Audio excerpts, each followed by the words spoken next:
Баршаңызға қайырлы күн достар. Бүгін мен сіздерге ағылшын тіліндегі буынның түрлерімен таныстырамын. Ағылшын тілінде негізінен 4 типті буын бар. Бүгін біз оның 2 типін өтеміз. Бірінші типі ашық буын, ал екінші типі жабық буын. Ашық буынның жасалатын формасына тоқталатын болсақ, сөздің соңына назар аударамыз.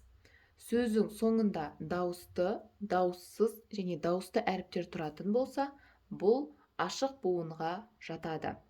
Мысалы, nice, яғни I дауысты, C дауыссыз, I дауысты. Nice, яғни жақсы деген сөз ашық буынға жатады. Дәл осы секілді cake және lake деген сөздер. Бұдан да көптеген мысалдар келтіруге болады. Ал екінші тип жабық буын.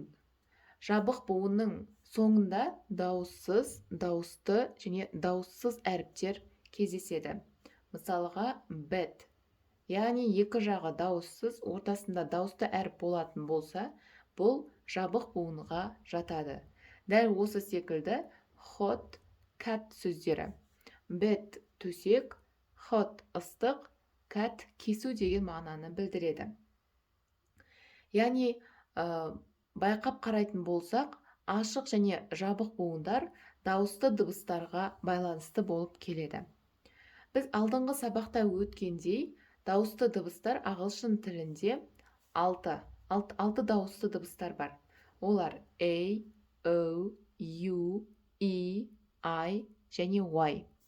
Y әріпін біз дауыссыз дыбысқа да, дауысты дыбысқа да жатқызамыз. Бұл жағын байқап қарайтын болса, қазақ тіліне ұқсас болып келеді.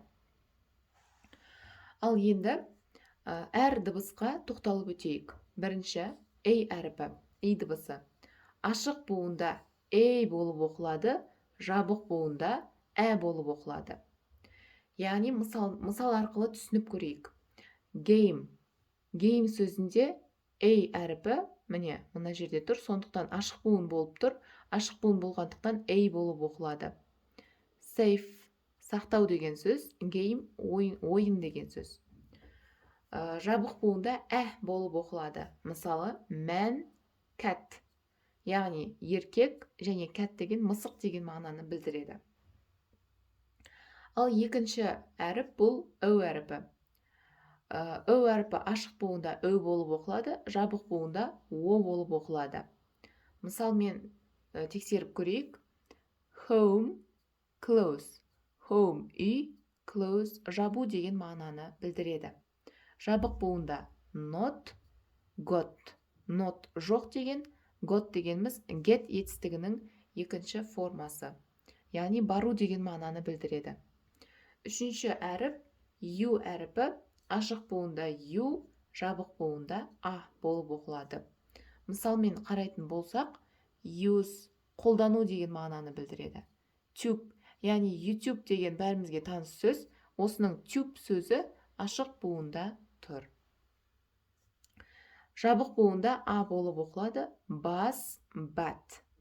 Bus дегеніміз автобус, bat дегеніміз бірақ деген сөзді білдіреді. Келесі төртінші дыбыс бұл I дыбысы. Ашық буында I болып оқылады. Мысалы, he, me, he ол ұлғайтылады, me маған деген мағынаны білдіреді. Жабық буында E болып оқылады. Мысалы, man, get. Get дегеніміз бару, man дегеніміз еркектер деген алдыңғы сабақта өткен сөз.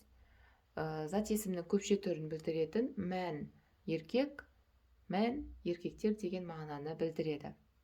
Келесі бесінші әріп бұл I әріпі. Ашық буында I болып оқылады. Мысалы, like, барлығымызға таныс like сөзі ұнату деген мағынаны білдіреді. Және time деген сөз уақыт деген мағынаны білдіреді. I әріпі жабық буында I болып оқылады. Мысалы, hit. Екі жағы дауыссыз, ортасында I болып оқылады. Hit дегеніміз ұру, соғу деген мағынаны білдіреді.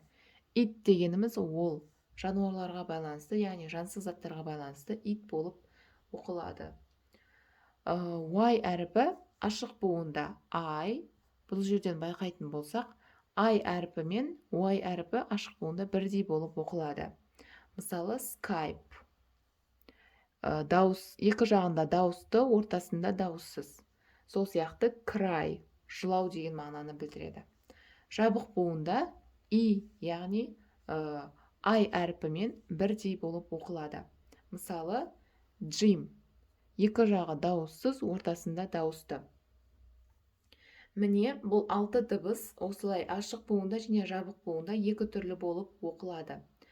Бұл жерден байқайтынымыз A, O, U, E және I әріптері алфавитте қалай оқылады, ашық буында да дәл солай оқылады екен. Ал жабық буында өзгешелік байқалады. Міне, бүгінгі сабақ аяқталды. Сіздерге сабақ түсінікті болды деп ойлаймын. Алда да көптеген сабақтар болады, жіберіп алмаңыздар. Сондықтан каналға тіркелуді ұмытпаңыздар.